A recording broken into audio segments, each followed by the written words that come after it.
Hi, my name is Teri and welcome to my channel. Today I'm going to be talking about my labor and delivery with my firstborn. Her name is Claire Winsley. My husband's going to be bringing her up in just a couple of minutes to show her off. She's actually 3 months old now. Today she's 3 months old. And in a couple of days I'll be posting a 3-month update on her. Just to give everybody who's interested an overview of, what kind of diaper she's in, her sleeping schedule, her eating schedule, that sort of thing. But I'm going to go ahead and jump right into my story. Claire was born on February 20th, and her due date was February 27th. I ended up getting induced on the 20th due to some complications.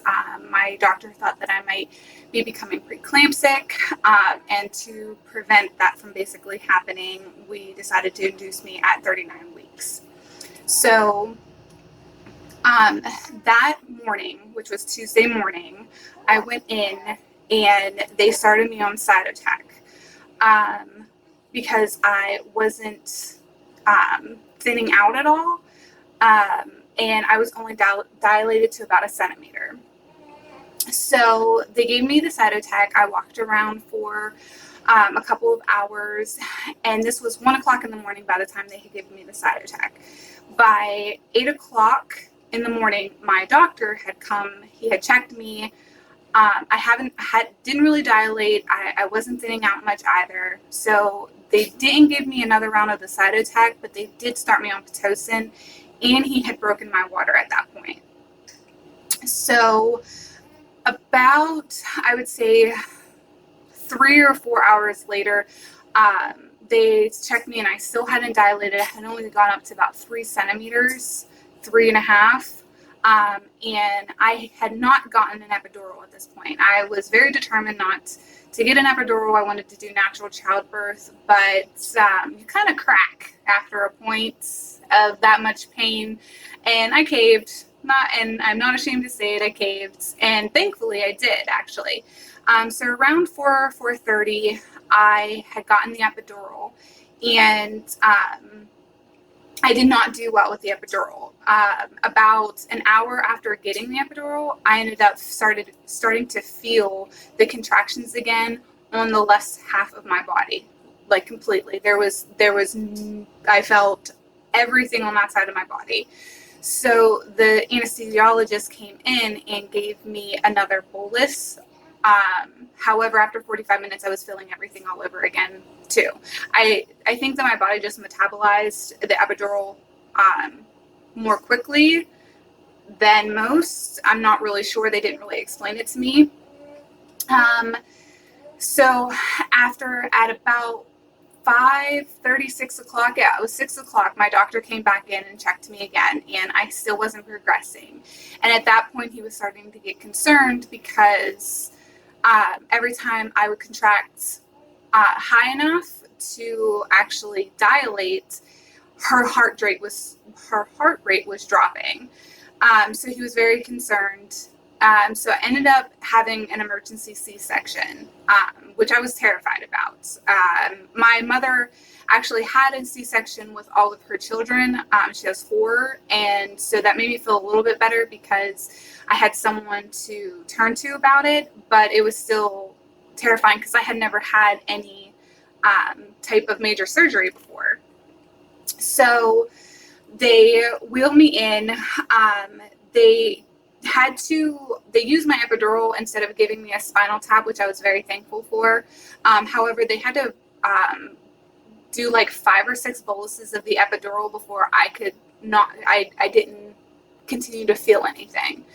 So they also gave me something in my IV, and to be completely honest, I'm not really sure what it was, and it was to help me relax, but it also made me very loopy. I had a hard time staying awake during the procedure.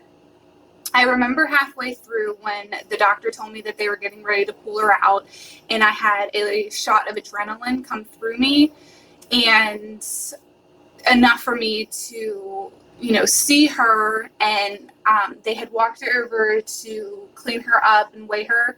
And I remember looking over and seeing her and hearing her cry. But then that's when I started fading in and out really badly. Even if you have a C-section, they still do immediate skin to skin, as well as if you want to breastfeed, latching. So the nurse actually latched her onto my breast, and she latched immediately. The nurses kept going on and on about how much they could not believe how quickly she was latching, and she was going ham, let me tell you. I do remember waking up at one point and feeling her little feet hit against my chin. I'll always remember that. It was absolutely amazing. And according to my husband, I remember asking for ice chips at one point during the procedure, and obviously you can't have ice chips in the operating room. And I thought I had only asked once, but apparently I kept asking and asking and asking. So they finished sewing me back up, well, stapling me actually. And at the very end, I only said it loud enough for my husband to hear, but I knew I was going to get sick. So he got the attention of the nurse, and I did end up getting sick in the operating room. So they wheeled me back to my recovery room, and it took me about 3 hours to come to be aware enough for them to bring Claire into my room. Unfortunately, I had a very severe infection in my uterus. My doctor actually told my mother-in-law that it was like putting his hands into a hot oven. That's how severe my infection was. So me and Claire ended up being in the hospital for a week. I went in on that Monday, technically that Tuesday morning, but we weren't discharged until Friday.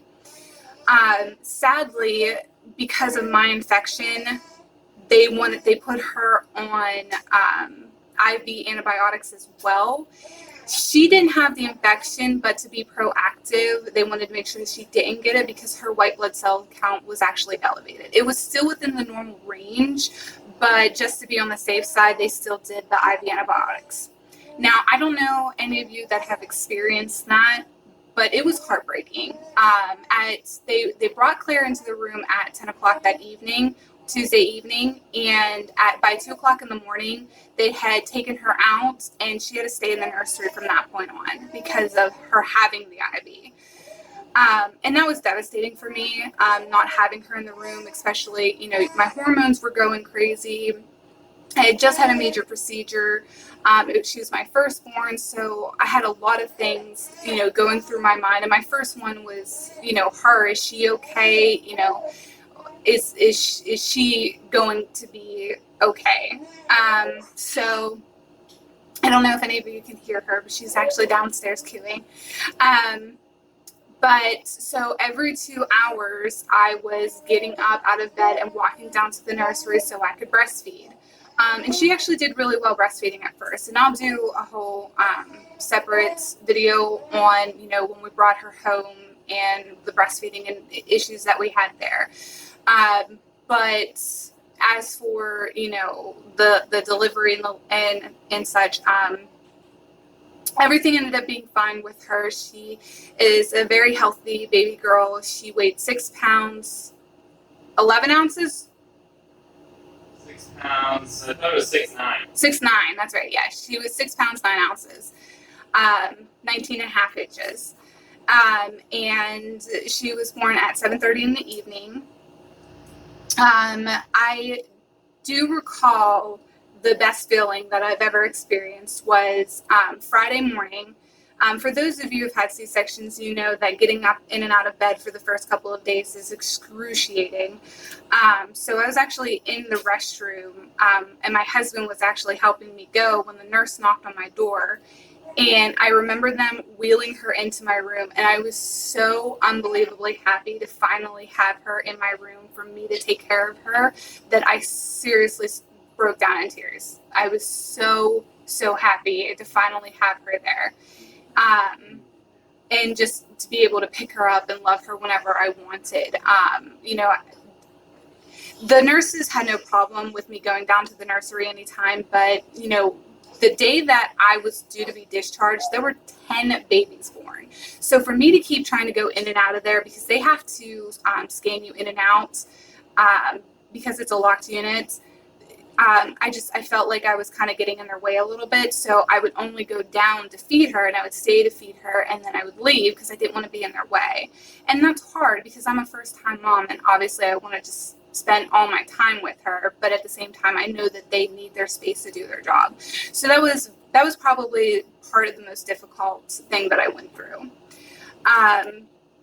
But I healed really well. I ended up having 17 staples, and didn't have any complications there. I had IVs everywhere, though. Anywhere and everywhere I could have an IV, I did due to my infection. And I ended up having a new nurse as well at one point, and she ended up taking blood that she didn't need to take. So there was another needle puncture spot that I didn't need to have that I had. But, she was learning, so, they have to learn somehow. But after being poked and prodded for a week, I was kind of done. But aside from everything, when we first brought her home, I truly believed that I didn't want to have another, just because of all the complications that I went through. I mean, my pregnancy was very difficult, between morning sickness, aka all day sickness, and, sciatic pain that I had. And then I had issues with like back pain, and just you name it, I had it. There was never an easy go of it during my pregnancy. I'm not one of those women that they're okay, like they love being pregnant. That's not me. But I love being a mother, and I definitely want Claire to have a sibling. So I do believe that baby number 2 will eventually be, but not for a couple of years. All right, so I'm gonna introduce Claire, and then, like I said, the next video I do, we'll do a 3-month update on her, but we're just gonna show her off for today. It's okay. This is Claire. Say hi, Claire. Her name is Claire Winsley. She is the biggest joy in my life. She's actually staring at her dad, who's right outside of frame right now. And I couldn't imagine life without her. So if you guys have any questions, if there's anything that I didn't answer, feel free to leave me a comment. I will try to get back to everybody that leaves me a message or has any questions that I can answer. And honestly, if I don't know the answer, I'm the type of person that I'll find out. So if you like what you saw and you're interested in more videos, give this video a thumbs up, even if it's just for Claire. And we will see you in the next one. Say bye. Bye.